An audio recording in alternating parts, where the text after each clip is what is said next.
efecto, resulta pertinente diferenciar los estándares de prueba que operan en el proceso penal. El estándar de condena del artículo 340 del Código Procesal Penal exige que el hecho y participación punible se encuentren acreditados más allá de toda duda razonable. En cambio, el estándar cautelar de la prisión preventiva no supone tal declaración de responsabilidad, pero tampoco se satisface con sospechas genéricas o inferencias conjeturales, pues requiere una probabilidad cualificada de la hipótesis fáctico-jurídica que se atribuye al o a los imputados. Del mismo modo, es necesario un análisis prospectivo referido a riesgos procesales cuya acreditación debe ser racional y controlable. Cuarto, que a su turno la comparación con las cautelares del artículo 155 del Código Procesal Penal refuerza la exigencia de proporcionalidad intensificada de la prisión preventiva por su severa afectación de la libertad ambulatoria, requiriendo un umbral de justificación particularmente exigente, de manera que a mayor intensidad de la medida, mayor debe ser la solidez de los antecedentes que la sustentan, tanto en lo relativo al fumus boni delicti y a la presunción fundada de participación, como en lo concerniente al periculum in more. Un peldaño más abajo se encuentra el arresto domiciliario total de la letra A del artículo 155 del Código Procesal Penal, toda vez que aun cuando esta medida cautelar también supone una restricción de la libertad total o parcial, la forma de cumplimiento es menos aflictiva que la prisión preventiva, cuyo cumplimiento se asemeja al de la pena, al punto que los días que, de ser condenado, el imputado permaneció en prisión preventiva, debe luego abonarse a la pena que se le imponga.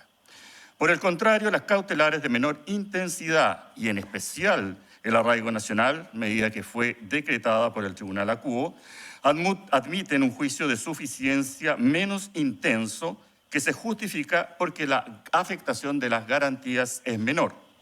No obstante, es importante dejar asentado que siempre es necesario acreditar un fundamento material mínimo y una necesidad cautelar razonablemente identificable. Quinto, que en el caso concreto el Tribunal Acuo rechazó la prisión preventiva solicitada por los acusadores y decretó únicamente el arraigo nacional, fundada su decisión en lo medular en la insuficiencia de los antecedentes para tener por cumplida, en el estándar propio de la medida cautelar más intensa de nuestro ordenamiento procesal penal, la acreditación en este estadio procesal de la participación que a los imputados les habría correspondido en el hecho típico y antijurídico que se les atribuye, por lo que, consecuencialmente, no les fue posible justificar una restricción particularmente intensa a la libertad personal. En particular, el juez de garantía sostuvo que, abre comillas, se exigen antecedentes bastante concluyentes para dar por acreditado, al menos en este estadio procesal, la participación punible de los imputados en el evento investigado, cierre comillas, agregando que, abre comillas, en este caso no los hay, cierre comillas, por cuanto, abre comillas, no hay ningún antecedente que cuenta del vínculo o del acuerdo de voluntades, cierre comillas, atribuido, concluyendo que, abre comillas, en definitiva, no procede la prisión preventiva y se va a decretar el arraigo nacional, cierre de comillas. Tales premisas constituyen el núcleo de la resolución apelada y fijan el marco de revisión. Sexto, que abordando el requisito del artículo 140, letra A del Código Procesal Penal, esta Corte estima que, sin perjuicio de la necesidad de investigar y esclarecer los hechos vinculados a la administración y destino de recursos transferidos, la calificación jurídica sostenida por los recurrentes presenta, en esta etapa, debilidades relevantes que inciden en la justificación cautelar del hecho punible. Ello ocurre particularmente respecto del delito de fraude al fisco, cuya concurrencia ha sido controvertida por las defensas sobre la base de la exigencia típica de un sujeto activo calificado. Séptimo, que en efecto el fraude al fisco del artículo 239 del Código Penal, en tanto delito especial impropio, exige, como elemento constitutivo, la concurrencia de un sujeto activo calificado, toda vez que el sujeto activo debe revestir la calidad de empleado público, condición que se enmarca en la definición del artículo 260 del mismo Código. De esta manera, en derecho penal chileno, empleado público es la persona natural que desempeña efectivamente una función pública entendida como una intervención relevante en el funcionamiento de la administración o del Estado, de la que depende la corrección de un servicio público, siempre que dicha función se ejerza dentro de un órgano estatal o en una entidad que integre la organización pública, esto es, en la administración central o en instituciones o empresas semifiscales, municipales o autónomas, o en organismos creados por el Estado o dependientes de él, conforme al sentido propio del artículo 260. En esta noción, la calidad penal no se determina por la etiqueta laboral o estatutaria del vínculo, sino por el dato funcional de participación en un órgano público o dependiente. Con todo, no se comprende en ella a quienes actúan en corporaciones o fundaciones de derecho privado, aun cuando ejecuten programas financiados con recursos públicos o estén sujetos a controles administrativos, en tanto tales entidades no se incorporan a la organización del Estado ni pasan a ser, abre comillas, organismos creados por el Estado dependientes de él, cierre comillas, por el solo hecho de recibir transferencias, celebrar convenios o ejecutar prestaciones de interés general, manteniéndose sus órganos de dirección y administración bajo un estatuto estrictamente privado, sin investidura pública ni inserción orgánica en la administración, de modo que sus directivos, representantes o trabajadores no ejercen una función pública en el sentido penalmente relevante, sino una actividad privada financiada o supervisada, lo que no satisface el presupuesto de adscripción o pertenencia institucional que exige el artículo 260. Por lo tanto, la sola circunstancia de integrar una fundación de derecho privado y recibir financiamiento estatal para ejecutar un programa no transforma por sí a sus miembros o directivos en empleados públicos en los términos del citado artículo 260, sean o no fiscalizados por la Contraloría General de la República. Para efectos penales, tal circunstancia es irrelevante porque los elementos típicos, objetivos y subjetivos de los delitos en estudio los establece conforme al principio de legalidad, nullum crimen, nulla pena sine lege, la ley penal. Como se aprecia, conforme al pilar fundamental del derecho penal, no es posible interpretar analógicamente los tipos penales bajo la lógica civilista, donde existe la misma razón, ha de existir la misma disposición,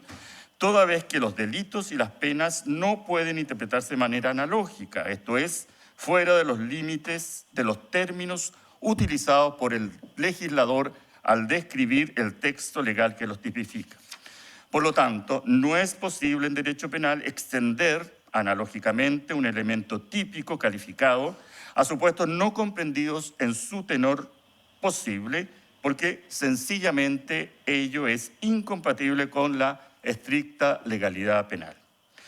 De lo anterior se sigue que al menos en esta etapa y con el material expuesto, la subsunción por el delito de fraude al fisco aparece debilitada en su presupuesto personal básico, lo que repercute en el fumus boni delicti invocado por el Ministerio Público para sostener una medida cautelar que supone una afectación particularmente intensa de la libertad individual.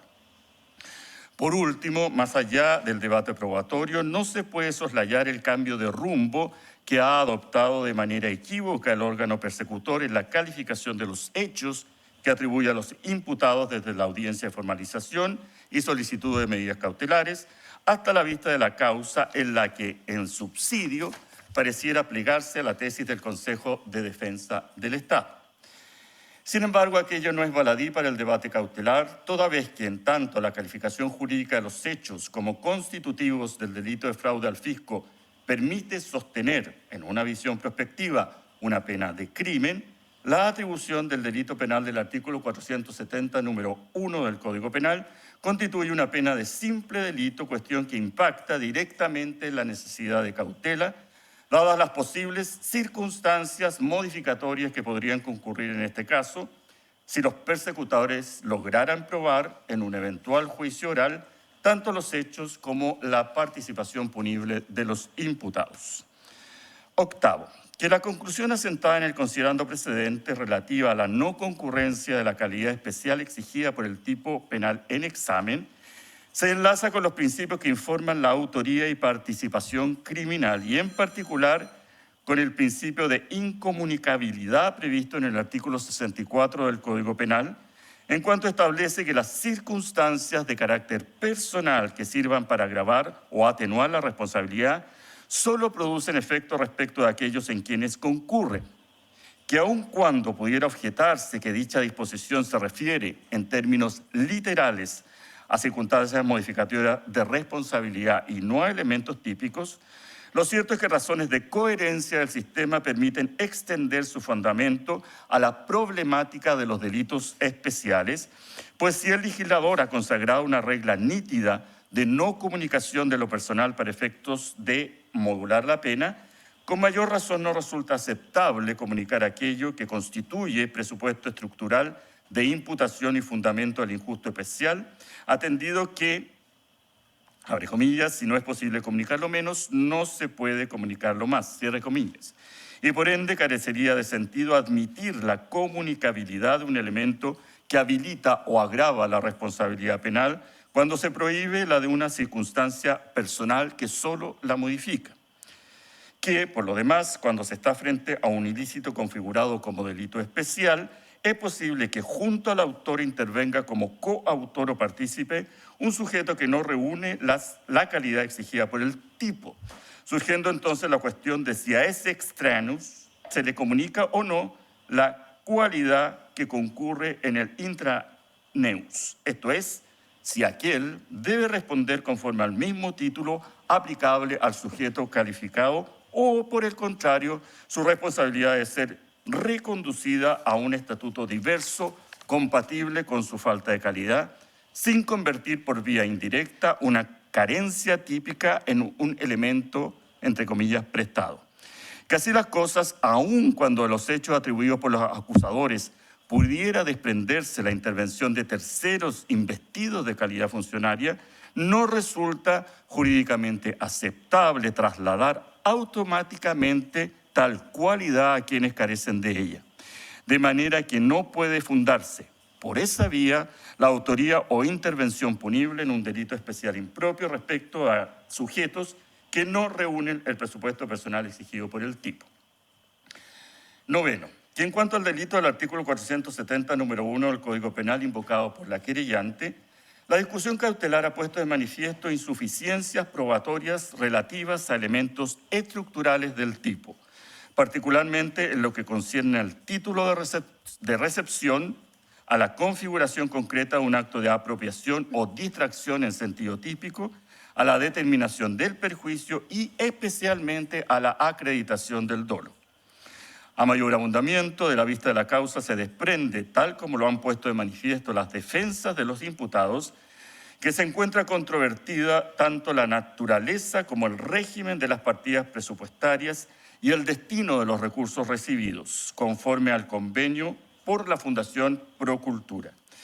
Dicha controversia impide, al menos en esta etapa procesal, traducir el debate interpretativo, administrativo y contable en un soporte cautelar robusto que justifique la imposición de medidas particularmente intensas, como lo son la prisión preventiva y el arresto domiciliario en cualquiera de sus modalidades, sin un correlato objetivo suficientemente robusto. Décimo, que en relación con el requisito del artículo 140, letra B del Código Procesal Penal, el Ministerio Público ha atribuido a los imputados participación conforme al artículo 15, número 3 del Código Penal. Sin embargo, no es pacífico en la doctrina nacional si dicha disposición legal alberga en su seno dos hipótesis de participación sancionadas como autoría o si, por el contrario, se trata derechamente de dos hipótesis de coautoría. Una postura que podríamos denominar clásica sostiene que la expresión "se consideran autores" contenida al principio del artículo 15 del Código Penal se justificaría porque, además de la inducción contenida en el artículo 15, número 2, y que a estas alturas nadie discute en doctrina nacional incomparada que se trata de una figura de participación sancionada como autoría, resulta que también las hipótesis del artículo 15, número 3, cumplirían la misma función. La consecuencia práctica de esta interpretación conduce a ampliar el ámbito de aplicación del artículo 15, número 3, en desmedro de la complicidad del artículo 16 del mismo cuerpo legal, cuya aplicación práctica resulta escasa. Sin embargo, una segunda interpretación que ha ido aumentando en adeptos sostiene que la coautoría se fundamenta tanto en el número 1 como en el número 3 del artículo 15 del Código Penal. Es decir, desde el punto de vista objetivo, los coautores deben realizar un aporte funcional a la realización del plan en su conjunto y desde un prisma subjetivo deben obrar bajo el marco de un dolo común o acuerdo de voluntades. Aquello no es un mero ejercicio teórico, toda vez que, si se sostiene esta segunda teoría, la hipótesis del artículo 15, número 3, en tanto hipótesis de coautoría, deberían cumplir con los elementos objetivos y subjetivos de este instituto penal, por lo que el estándar a satisfacer se eleva, lo que impacta decisivamente tanto en el ámbito de aplicación de esta disposición legal, cuya aplicación práctica se restringe, como en la praxis del artículo 16 del mismo cuerpo legal, cuya aplicación debería extenderse a un número mayor de casos. Más allá de las implicancias del debate jurídico penal descrito, lo cierto es que el artículo 15, número 3 del Código Penal exige para su configuración un concierto o acuerdo de voluntades orientados a la ejecución del hecho. Además, un aporte funcional a la realización del hecho típico y antijurídico consistente de facilitación de los medios o una presencia en términos legalmente relevantes. En esa medida, la imputación cautelar no puede descansar en la sola existencia de vínculos funcionales u orgánicos dentro de una entidad, ni en inferencias que no identifican con precisión el contenido del acuerdo delictivo, su objeto, su convergencia subjetiva y el aporte funcional atribuible a cada imputado. Sobre el particular, la resolución apelada concluye con fundamento que no existen antecedentes bastantes y concluyentes sobre el vínculo o acuerdo de voluntades y, por lo tanto, sobre el dolo común necesario para sostener, con la intensidad requerida, la participación punible alegada. Como se aprecia desde un punto de vista estrictamente probatorio, esta Corte comparte lo razonado por el Tribunal Acuo en cuanto a que los antecedentes invocados por los acusadores no alcanzan a satisfacer el estándar exigible para imponer a los imputados las medidas cautelares solicitadas, toda vez que no permiten justificar con la intensidad requerida en esta etapa procesal presunciones fundadas de la participación punible que en el hecho les habría correspondido a los imputados. En particular, resultan atendibles las objeciones planteadas en torno a la metodología influencial basada en comunicaciones de mensajería instantánea cuando éstas se utilizan de forma fragmentaria, separada por lapsos significativos o se reordenan para producir un contexto distinto del que naturalmente deriva del hilo conversacional íntegro y su anclaje temporal. Del mismo modo se encuentra reconocido por el ente persecutor que atribuyó equivocadamente una conversación a una persona imputada en esta causa cuando en verdad correspondía a otra y, pese a ello, se aparecería, según el debate cautelar, como insumo indiciario en un antejuicio. En el mismo sentido, no es posible, en virtud del principio de adquisición procesal, tomar de una declaración solo aquello que abona la tesis del acusador, toda vez que esto no permite evaluar la coherencia interna y externa del relato. Como se aprecia, circunstancias como las descritas disminuyen la fiabilidad probatoria del material en base al cual los acusadores pretenden sustentar con el umbral requerido y proporcional a las medidas cautelares solicitas presunciones fundadas de la intervención punible que los hechos les habría correspondido a los imputados. Un décimo, que en lo relativo al requisito del artículo 140, letra C del Código Procesal Penal, los antecedentes expuestos tampoco permiten afirmar con la cualificación exigida para imponer la medida cautelar de prisión preventiva o de arresto domiciliario en cualquiera de sus modalidades, porque no existe un riesgo procesal que las torne indispensables. En particular, no resulta atendible sostener, entre comillas, procesos pendientes como indicador cautelar a partir de la sola interposición de querellas, ni menos construir ese argumento sobre la base de normas que regulan el momento a partir del cual se adquiere la calidad de imputado, conforme a lo prevenido en los artículos 7 y 8 del Código Procesal Penal, puesto que tales disposiciones operan en sentido contrario al que se les pretende otorgar. En efecto, tales disposiciones se refieren al Estatuto de las Garantías del debido proceso penal y no a la generación de presunciones adversas de peligrosidad. En esta línea, un razonamiento distinto corre el riesgo de desnaturalizar el sistema cautelar y convertirlo en una anticipación punitiva incompatible con la presunción de inocencia en su disminución de regla de trato durante el proceso penal. 12. Que en cuanto a la prognosis de pena es dable considerar que las que arriesgan los imputados con los antecedentes que obran en esta etapa procesal dicen relación con una pena de simple delito. A lo anterior se suma el hecho de que no han sido invocados antecedentes penales respecto de ninguno de los imputados, ni aquellos que permitirían concluir la inexistencia de arraigo domiciliario y familiar. Así las cosas, parecen más factible considerar la concurrencia de circunstancias que atenúen la responsabilidad penal que atribuir circunstancias agravantes. 13. Que por último hay que considerar la extensión temporal de la investigación y el acceso por parte de los acusadores a fuentes probatorias relevantes, tales como teléfonos celulares y cuentas bancarias de los imputados y de la entidad involucrada, pese a lo cual el soporte probatorio aportado en el debate cautelar mantiene déficit en la justificación de los presupuestos materiales y del riesgo procesal.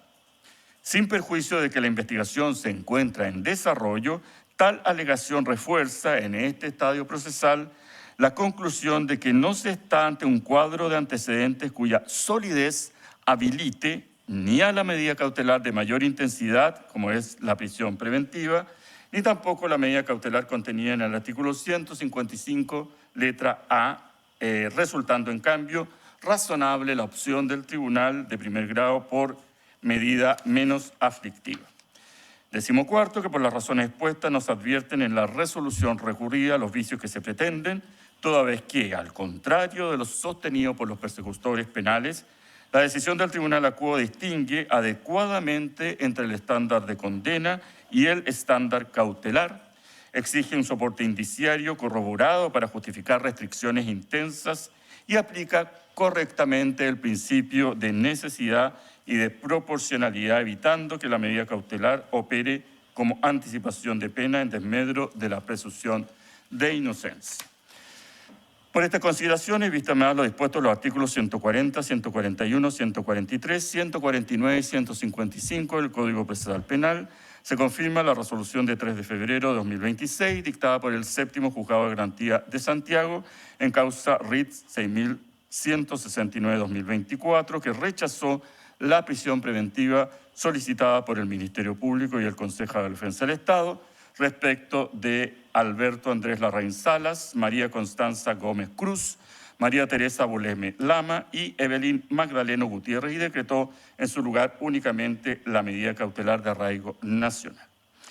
Se previene que el ministro, señor Matías de la Noa Merino, excluyendo los fundamentos 10º, 11º y 14º precedentes y la frase del fundamento 13º que reza, abre comillas, ni tampoco la medida cautelar contenida en el artículo 155, letra A, cierre comillas, concurre a la confirmatoria de la decisión apelada con declaración de que estuvo por intensificar la cautelar de arraigo nacional dispuesta contra los imputados Larraín Salas y Gómez Cruz, con la medida adicional de arresto domiciliario nocturno, teniendo para ello en consideración, además de lo razonado en el presente fallo, con las salvedades referidas, lo siguiente. Que en primer lugar, de acuerdo a lo expuesto en el artículo 139 del Código Penal, que prevé el ilícito cuya autoría les ha atribuido el Ministerio Público, para poder ser considerado autor de fraude al fisco se requiere tener la calidad de funcionario público que en las operaciones en que interviniere en razón de su cargo, defraudare o consintiere que se defraudare al Estado.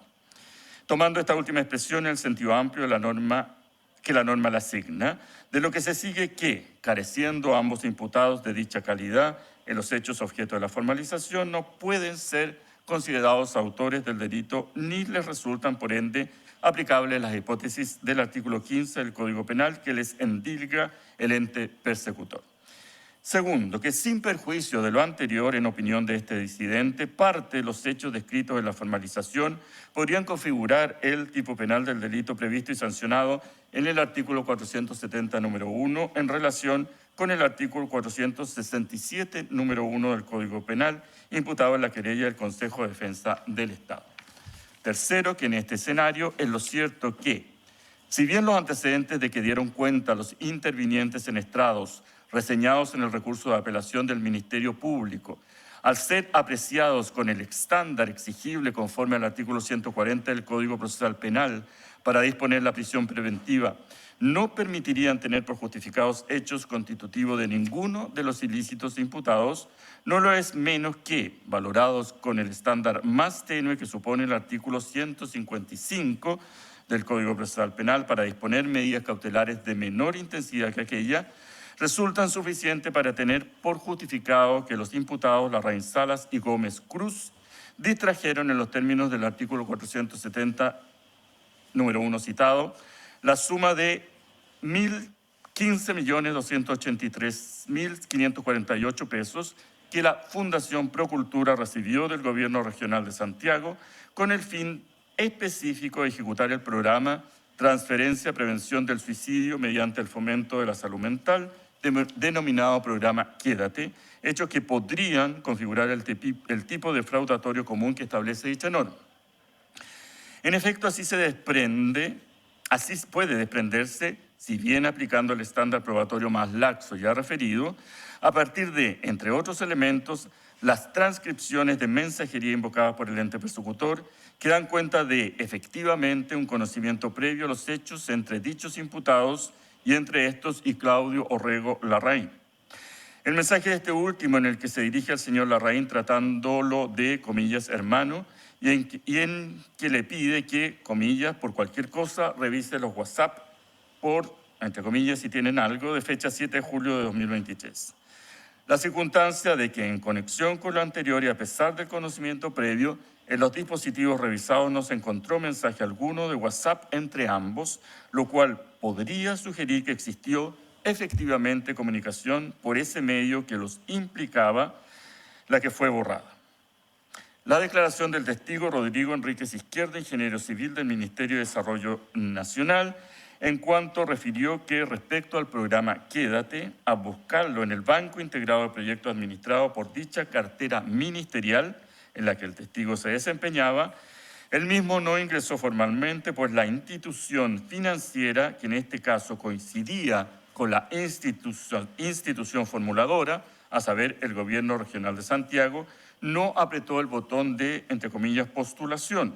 lo que se demuestra porque no registra fecha de postulación en su ficha IDI, no contando con resultados del análisis técnico, económico, ni por ende con historial de resultados, todo lo cual implica que ningún analista fue asignado a su revisión, ni se analizó su pertinencia, plenitud de los antecedentes, sujeción de la metodología u otros requisitos. El hecho indiscutido relativo a la celebración, a pesar de lo anterior, del convenio fiscal de 26 de agosto de 2022, aprobado por la resolución número 70 de 26 de septiembre del mismo año, relativo al ya indicado programa conocido como Quédate, por un monto de 1.683.788.000 pesos. La transferencia íntegra de esta cantidad a la cuenta corriente de la Fundación Procultura en el Banco Santander,